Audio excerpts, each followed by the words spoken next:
ਕਿੰਨੀਆਂ ਬੱਕਰੀਆਂ ਤੁਸੀਂ ਜਿਹੜਾ ਇੱਥੇ ਫਾਰਮ ਦੇ ਵਿੱਚ ਰੱਖੀਆਂ ਹੋਈਆਂ ਨੇ?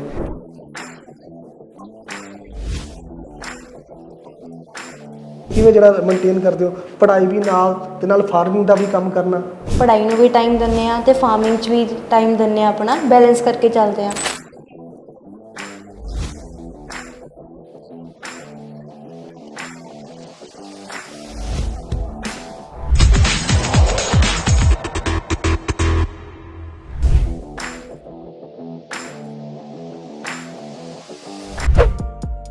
ਸਬਸਕ੍ਰਾਈਬ ਕਰੋ ਚੜ੍ਹਦੀਕਲਾ ਟਾਈਮ ਟੀਵੀ ਨੂੰ ਅਤੇ ਲੇਟੈਸਟ ਅਪਡੇਟ ਪਾਉਣ ਦੇ ਲਈ ਪ੍ਰੈਸ ਕਰੋ ਬੈਲ ਆਈਕਨ ਨੂੰ।